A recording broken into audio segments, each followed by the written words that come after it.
Hello बच्चों, स्वागत है आपका आपके अपने यूट्यूब चैनल पर जिसका नाम है NTI। तो आज हम सीखने जा रहे हैं कि हमारी जो 10th क्लास की ट्रिग्नोमेट्री है ना, उसमें एक टेबल गिवन है हमारी, है ना, रेशियो टेबल, और हमारी हम कहें तो ट्रिग्नोमेट्रिक एंगल्स की टेबल, उसे हम सोल्व करेंगे। तो हमें कैसे उसे बनाना है ना, कि हम अपनी रेशियोज़ को ना भूलें, ट्रिग्नोमेट्रिक टेबल को ईजिली हम बना पाएँ। तो वो आज हम सीखने वाले हैं, ठीक है। उससे पहले हमें कुछ ज़्यादा जानकारी चाहिए उसके बारे में, उससे रिलेटेड चीज़ों में, तो आज हम वो चेक करेंगे, ठीक है। तो देखते हैं, शुरू करते हैं। तो हमारी जो टेबल होती है ना, वो डिपेंड करती है राइट एंगल ट्राइंगल पे। अच्छा, या फिर हम पूरी बात करें ना, अपनी जो पूरी की पूरी ट्रिग्नोमेट्री है ना, वो पूरी ही हमारी राइट एंगल ट्राइंगल पर टिकी हुई है, ठीक है। तो हम बात करेंगे उसके बारे में, कैसे क्या कह रहा है वो हमारा, कि राइट एंगल ट्रायंगल हमारा कैसे काम करेगा। देखो, एक हमारा राइट एंगल ट्रायंगल होता है जिसकी ना 3 साइड्स होती हैं, ठीक है, या फिर क्या कहें तो किसी भी ट्रायंगल की 3 ही साइड होती हैं। बट इसमें ना हमारा एक एंगल क्या होता है, हमारा एक एंगल 90 डिग्री का गिवन होता है। एक एंगल हमारा कितने डिग्री का होता है, 90 डिग्री का।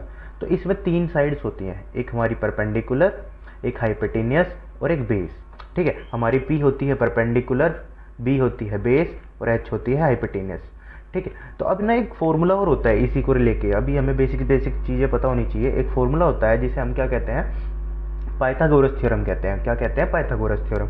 उसमें क्या होता है, जो हमारी सबसे बड़ी वाली साइड है ना, जो हमारी सबसे बड़ी वाली साइड है ना, वो उसका अगर हम स्क्वायर करते हैं, उसका अगर हम स्क्वायर करते हैं, बाकी दोनों की साइड के स्क्वायर के सम के बराबर होती है। मतलब कि अगर हम अपनी हाइपोटेनियस का स्क्वायर करते हैं तो उस वो परपेंडिकुलर के स्क्वायर और बेस के स्क्वायर के सम के बराबर होती है, वो उन दोनों के सम के बराबर होती है। तो हमें ये बात याद रखनी है, ठीक है। ये बात हमारी याद हो जाएगी। उसके बाद हम बात करते हैं अपने अगले टॉपिक के बारे में, विच इज़ ट्रिग्नोमेट्रिक रेशियोज़। हमारी ट्रिग्नोमेट्रिक रेशियोज़ क्या है। तो अब ना एक ये टेबल है हमारे पास, ठीक है, जिसमें हमारे पास sine theta, cos theta, tan theta, cot theta, sec theta, cosec theta given है। अच्छा, अब हमारे पास ना क्या होता है कि जो हमारी, देखो, ट्राइंगल है, ट्राइंगल में ना 3 साइड्स हैं। ट्राइंगल में कितनी साइड्स हैं, 3 साइड्स हैं। अगर हम इनसे ना पेयर बनाना चाहें, इनसे हम क्या बनाना चाहें, पेयर बनाना चाहें, तो हमारे 6 पॉसिबल पेयर होते हैं, ठीक है। जैसे PH HB BH HP etcetera. तो ना ऐसे हमारे पेयर्स कितने बन सकते हैं, 6 पेयर बन सकते हैं। इसलिए जो हमारी ट्रिग्नोमेट्रिक रेशो होती है ना, उसमें भी हमारे 6 पेयर्स आपको देखने को मिल रहे हैं, विच इज 1 2 3 4 5 6, है ना। 6 पेयर देखने को हमें मिल रहे हैं। तो अब जैसे कि हमारा ना फर्स्ट पेयर क्या दिख रहा है हमें, मतलब हमारा एक साइन है, क्या है जी, साइन थीटा। अच्छा, इसे हम क्या कहते हैं, इसे हम थीटा कहते हैं। ये जो आपको साइन दिख रहा है, इसे हम थीटा कहते हैं। तो हमारे पास यहाँ पर देखो साइन थीटा दिख रहा है आपको, कोस थीटा दिख रहा है। तो देखो, जो हमारी साइन है, हमारी साइन है, जो साइन थीटा की जो वैल्यू है हमारे पास, साइन थीटा की वैल्यू हमें क्या गिवन है हमारे पास, P/H। ये ना हमें फ्रैक्शन में लिखने हैं। तो साइन थीटा क्या हो जाएगा हमारा, P/H हो जाएगा। क्या हो जाएगा जी, P/H हो जाएगा। बाकी देखो, ऐसे ही कोस भी हमारा, कोस क्या होगा, B/H होगा। टेन क्या होगा हमारा, P/B होगा। अब वापस देखते हैं, तो देखो, जो ये टेन है ना, इसके नीचे क्या लिखा हुआ है, कोट। इसके नीचे क्या लिखा हुआ है, कोट।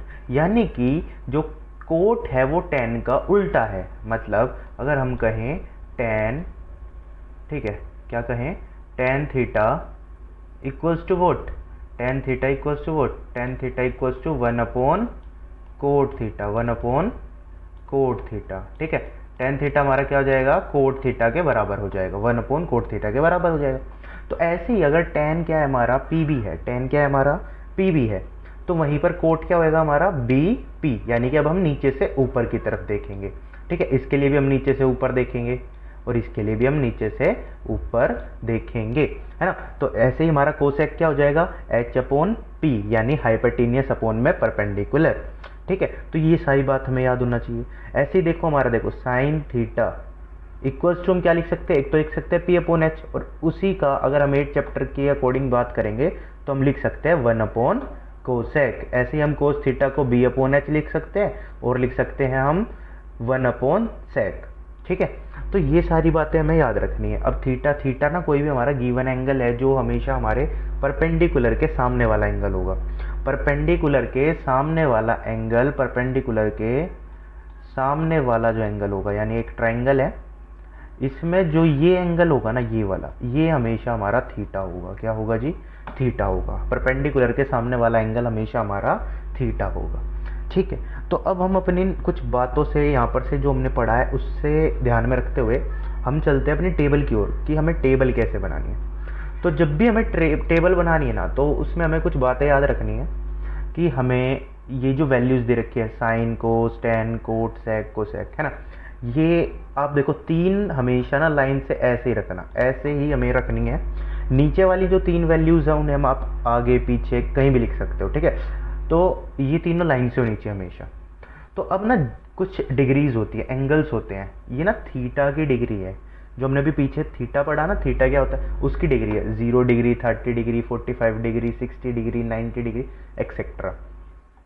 ठीक है, मतलब एक्सेट्रा यही है। तो इन सब को हमें यूज़ करना है ना, हमारी टेबल को बनाने के लिए। तो आपको ना सबसे पहले क्या करना पड़ेगा, आपको ना साइन की वैल्यू याद करनी पड़ेगी। किसकी वैल्यू याद करनी पड़ेगी? साइन की वैल्यू याद करनी पड़ेगी। तो साइन की ना वैल्यू कुछ होती है 0, 1/2, 1/√2, √3 अपॉन 2 और 1। ठीक है, यानी कि sine 0 degree 0, sine 30 degree 1/2, sine 45 degree 1/√2, ऐसे ही सो ऑन। ठीक है, तो अब देखो क्या बात कर रहे हैं हम। अब हमें ना साइन की वैल्यू याद करनी है, तो हमने साइन की वैल्यू याद कर ली। अब जब भी आपको ना कोस बनाना है, क्या बनाना है? कोस। तो आपको कुछ नहीं करना, आपको ना इस वैल्यू को सबसे आगे, फिर इस वैल्यू को, फिर इस वैल्यू को, देन दिस, एंड लास्ट में ये। मतलब जो साइन है ना उसका उल्टा कर देना है। ठीक है, साइन है उसका उल्टा करना है, लाइक दिस। देखो हमारी लास्ट वाली वैल्यू कहाँ गई? हमारी फर्स्ट वैल्यू पे। सेकंड लास्ट, सेकंड पे। ऐसे हमने पीछे वाली जो वैल्यू है उसको आगे रख दिया। साइन की जो पीछे ऐसे ऐसे चल रही थी ना हमारी सीरीज, हमने उस सीरीज को ऐसे चलाया है। ठीक है, तो हम ये अपनी कोस की वैल्यू फाइंड कर सकते हैं। तो हमारी साइन हो गई, कोस हो गई। अच्छा, एक चीज़ और बात करते हैं, हमारा जो टेन होता है ना, टेन की वैल्यू होती है हमारी, टेन की वैल्यू होती है हमारे tan theta equals to sine upon में क्या होता है जी? हमारा कोस होता है। ठीक है, तो अगर हमें टेन की वैल्यू फाइंड करनी है तो हम क्या करेंगे? साइन अपोन में कोस करेंगे। टेन की वैल्यू फाइंड करेंगे तो हम क्या करेंगे? साइन अपोन में कोस करेंगे।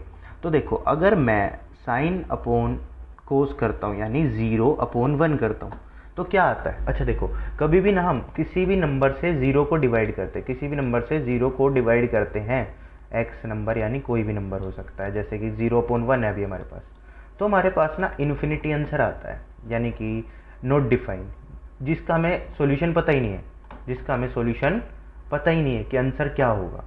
ठीक है, तो ये बात है हमारी। तो ऐसे ही अगर मैं 0 को 1 से डिवाइड करता हूँ तो क्या आएगा? नॉट डिफाइन, या फिर इन्फिनिटी बोल सकते हो। इस नंबर को इस नंबर से डिवाइड करेंगे, देखो 2 से 2 कट जाएगा, बचा क्या हमारे पास? 1/√3, है ना। इससे करेंगे, देखो इससे ये कट गया, 1 से 1 कट गया, बचा क्या हमारे पास? 1, है ना। तो ऐसे हम देखते हैं अगली हमारी टर्म क्या बन रही है टेन की। तो टेन की वैल्यू कुछ ये है, अगर हम साइन को कोस से डिवाइड कर देते हैं, साइन को कोस से डिवाइड कर देते हैं, तो हमारे पास क्या आ जाता है? टेन की वैल्यू आ जाती है, हमारे पास टेन की वैल्यू आ जाती है। ठीक है, तो ये बात हो गई।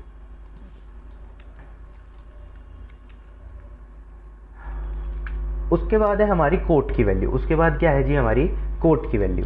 देखो हमने अपनी 0 को डिवाइड किया, 1 से 0 को डिवाइड किया तो इन्फिनिटी नॉट डिफाइन आ गया, है ना। 0 1 से डिवाइड किया तो हमारे पास नॉट डिफाइन आ गया।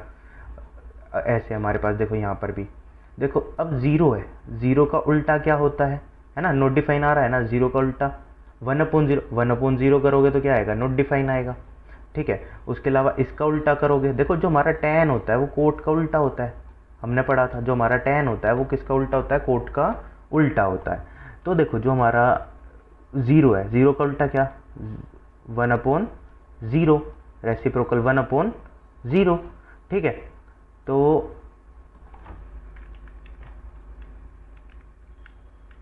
रेसिप्रोकल क्या, 1/0। तो इसके बाद हम बात करेंगे कि अगर 1/0 आ रहा तो इन्फिनिटी, इसका उल्टा √3/1, तो सीधा ये, इसका उल्टा 1, इसका उल्टा ये इन्फिनिटी। देखो इन्फिनिटी यानी नॉट डिफाइन क्या होता है, ये होता है, ठीक है। अगर इसका उल्टा करेंगे तो 0 आएगा ना, यानी इसको उल्टा कर दिया हमने।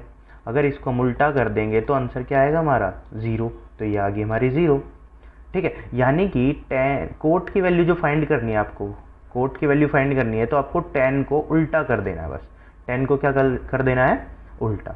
तो अब यहीं पर देखते हैं कि जो हमारी sec है, sec बताओ, ऐसे sec किसका उल्टा होता है, sec किसका उल्टा होता है, कोस का। तो हम यहाँ पर सारी कोस वाली वैल्यूज़ को उल्टा कर देंगे, रेसिप्रोकल कर देंगे उसका। तो हमारे पास क्या आ जाएगा जी, हमारे पास आ जाएगा sec की वैल्यूज़, हमारे पास क्या आ जाएगी, sec की वैल्यूज़। 1 का उल्टा 1, इसका रेसिप्रोकल 2/√3, इसका रेसिप्रोकल √2 और ये 2, एंड देन 0 का नॉट डिफाइन, 0 का नॉट डिफाइन, ठीक है। तो ये हमारी कुछ अगली वैल्यू आ गई, ठीक है। 1, 2/√3, √2, 2 और नॉट डिफाइन। ऐसे ही हमारा कोसेक होता है साइन का उल्टा, तो हम साइन का रेसिप्रोकल कर देंगे तो क्या आ जाएगी हमारे पास, कोसेक की वैल्यू, ठीक है। देखो ये हमारे पास कोसेक की वैल्यू आ गई, देखो 0 का नॉट डिफाइंड, इसका 2, इसका √2, इसका 2/√3 एंड 1 का 1, ठीक है। तो ये हम अपनी ईजिली ऐसे ट्रिग्नोमेट्री की टेबल बना सकते हैं, ठीक है, बिना किसी मतलब ज़्यादा कैलकुलेशन के, या फिर हमें याद रखने की ज़रूरत नहीं है ज़्यादा। तो हम सिर्फ इस वाली साइन वाली वैल्यू को हम याद कर लेंगे, ठीक है। आई होप आपको मतलब इजीली पता चल गया होगा कि आपको कैसे ये टेबल सारी की सारी बनानी है और इन्हें याद रखना है, ठीक है। मिलते हैं आपसे किसी नई वीडियो में, जब तक के लिए पढ़ते रहें, बाय बाय।